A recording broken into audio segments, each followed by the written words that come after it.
Agora eu queria que o senhor falasse a respeito de uma medida também diferenciada da sua administração, que é a descentralização da Escola Municipal de Artes Professor Francisco Berdingeri Marino. Como que é esse seu projeto de descentralizar a escola? Carmo, assim que nós assumimos a administração, eu me questionava como que uma escola que ela é chamada de pública, que ela é com recurso público, que ela é mantido, ela cobra. Nós temos que transformar isso gratuito para a população. Então foi pensando nisso que eu me reuni com o Lucas Bahia, que é o nosso diretor da Escola de Artes, com o Tiago e com o Gildo, que são os coordenadores, e projetamos a escola para que ela pudesse, primeiro, não cobrar mais pagamentos dos alunos. Não cobra mais? Não cobra mais. Então quem está lá, quem já inclusive já era pagante não paga mais, e quem entrou também não paga nada. E como é que nós poderíamos levar a escola de arte para as unidades de atendimento educacional, ONGs, ou então igrejas ou parceiros que gostariam de ter esse trabalho da escola de artes em suas unidades. Então foi pensando nisso que nós tivemos o contato com o Culturando, consórcio Culturando, que é um consórcio realizado entre Jaboticabal e outros municípios, e a sede do consórcio é em Monte Alto. Esse consórcio existe aqui em Jaboticabal, onde Jaboticabal tem a sua filiação há pelo menos entre 12 e 14 anos. Então não é de agora, já é de longa data, que até o município utilizou, inclusive ex-prefeitos aqui foram até presidentes do próprio consórcio, né?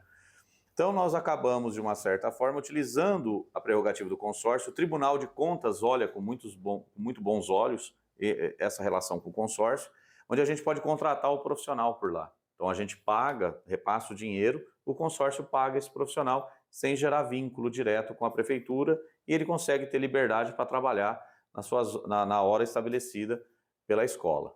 Então a partir daí nós conseguimos contratar mais profissionais, levar esses profissionais para os bairros. Então nós temos aqui importantes convênios com as escolas, né, convênios entre a Diretoria de Cultura, a Escola de Arte e as escolas municipais, e também algumas ONGs aqui na cidade que aceitaram receber as atividades da Escola de Arte. Então hoje quando nós assumimos a escola, nós tínhamos no máximo 287 alunos.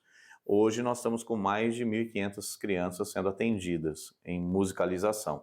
E, inclusive, pela primeira vez na história da educação municipal de Jaboticabal, as nossas escolas municipais, pelo menos 4 delas, já têm as suas fanfarras. Então nós estamos aqui, inclusive foi criada uma lei obrigando a escola a ter fanfarra, e o município abraçou esse projeto. Então, para a gente é uma alegria enorme. Por quê? Porque a música educa a criança, refina o ouvido, faz com que a atenção fique mais acurada, ou seja, mais direcionada, objetiva, a criança não se perde tanto, a criança que é muito hiperativa, por meio da música, ela consegue se equilibrar mais no emocional, consegue direcionar mais a sua capacidade de atenção. Então, tudo isso é importante.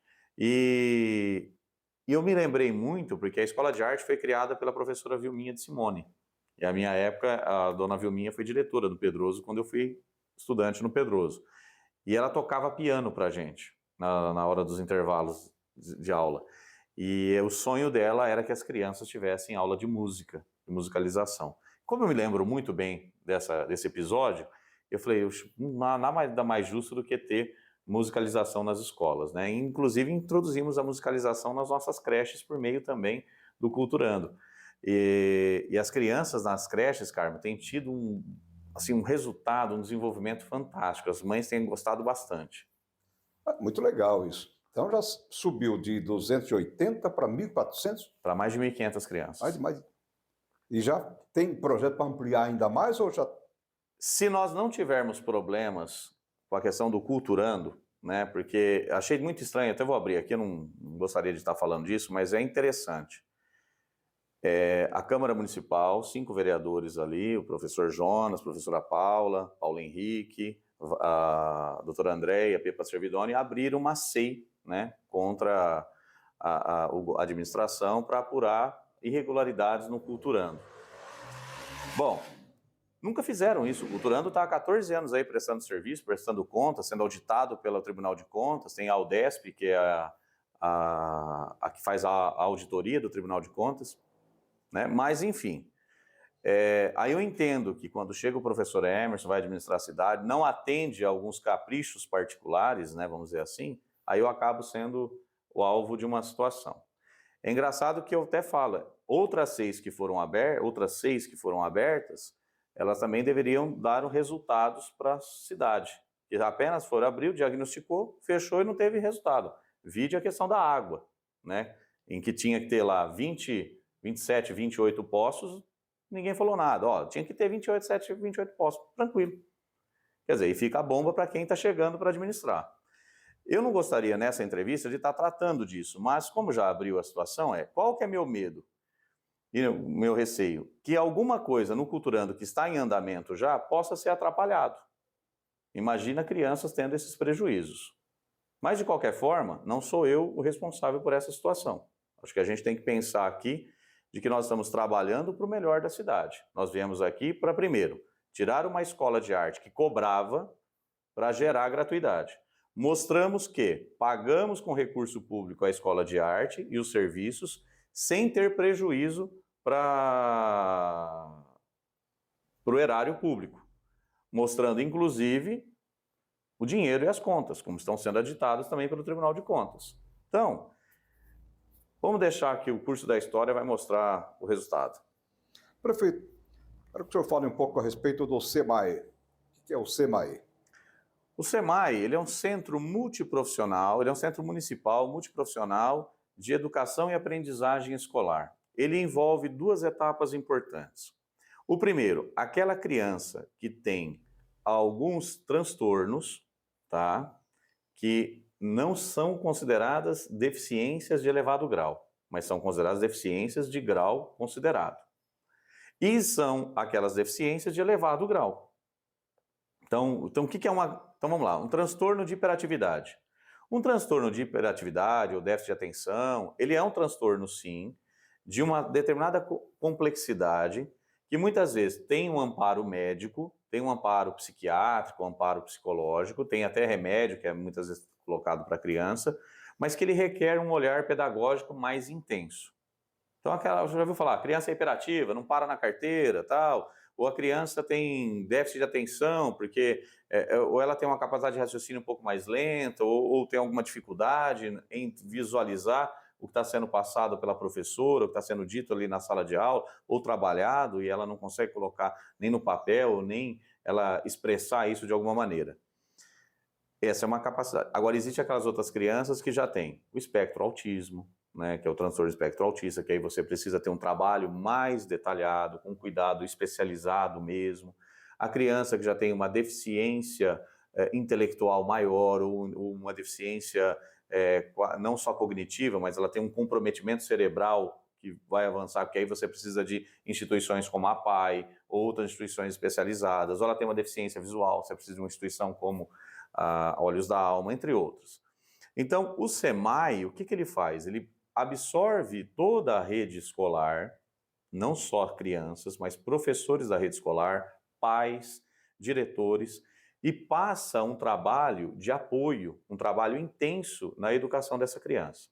E existe aquele outro grau de ensino dentro do SEMAE, que é o SEMA, que é o Centro Municipal de Alfabetização, que é aquela criança que não consegue acompanhar a alfabetização em sala de aula por algumas situações específicas, que muitas vezes não estão vinculadas a esses transtornos que eu disse, mas são outras situações particulares da criança, e que quando ela vai para esse SEMA, ela melhora a alfabetização. Eu vou dar um exemplo claro. Eu nunca imaginei que eu seria um bom aluno. Por quê? Porque quando eu fui para a escola, logo nos primeiros anos, nos anos iniciais, né, que eu entrei ali na primeira série e tudo mais, eu tinha dificuldade de escrever, tinha dificuldade de ler e tinha dificuldade de aprender. Foi uma professora muito querida, muito amável, a dona Silvia Lanza, a quem eu tenho profunda admiração por ela, e que foi ela que me despertou a veia, sem eu saber, veia que eu digo mesmo, de ter essa vontade de ser professor. Foi ela que me despertou isso. porque ela não recebia nada naquela época por isso, lá na década de 80, né? Ela chegava 1 hora mais cedo para cuidar dessas crianças que tinham dificuldade e saía 1 hora e meia mais tarde. Eu não vou dizer pelas outras pessoas, eu vou dizer por mim. Então aqui eu só quero mandar um beijo e minha gratidão à professora Silvia. Eu sei que não há nada material no mundo que possa retribuir isso, mas se onde eu estou hoje, se onde eu cheguei hoje, se eu saí de uma educação com muita dificuldade e cheguei a um nível de pós-graduação, que eu estudei na maior universidade da América Latina, que é a USP, eu só tenho que agradecer a uma mulher dessa que teve lá atrás o seu trabalho, porque foi lá atrás que começou. Então foi nesse trabalho intenso que a gente criou o SEMAI e professor Valdemar Martins, para que nenhuma criança fique para trás, para que nenhuma criança fique à margem de nenhum ensino e que a gente possa oportunizar a todos. Foi aberto ainda num lugar que nós estamos pagando aluguel. O objetivo é reformar o ex-centro Dia do Idoso, que é aquele que fica ali próximo do novo centro de especialidade médica, né, que foi um prédio que ficou parado durante muitos anos. E agora, em convênio que nós fizemos com a Faculdade de Educação São Luís, absorvendo as salas de aula da Faculdade São Luís durante a manhã e a tarde, que não tem atividade, é que a gente vai poder ampliar ainda mais o atendimento das nossas crianças. Então, o SEMAI vai ficar uma unidade que fica na Jucaquito, atrás da escola Aurélia Rubas Martins, e a outra que vai para as salas de aula da Faculdade de Educação São Luís ali. Em referência à professora Silvia Lanza, merecida essa homenagem, esse destaque que o senhor acaba de fazer. Eu só tenho a agradecer, até me emociono bastante, porque são duas pessoas que eu sou extremamente grato. A professora Silvia Lanza e a professora Angelina Martins, que teve um olhar muito carinhoso comigo, tiveram olhares carinhosos comigo. Prefeito, várias escolas municipais em reformas também.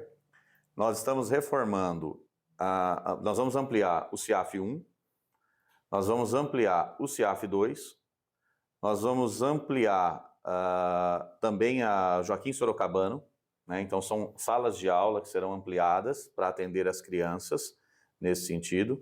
Nós estamos agora em tratativa para ampliar, inclusive, o atendimento da Rosa de Almeida Lopes, né? Então essa é uma tratativa que a gente está tendo lá, para ver se consegue essa ampliação. E também vamos construir a nova creche, como eu havia dito. Então nós estamos aí com várias ampliações de unidades escolares para atender. O prédio que fica localizado na esquina do CIAF 1, que é um antigo centro comunitário, ficou parado desde a sua construção, aí por mais de 12, 13 anos.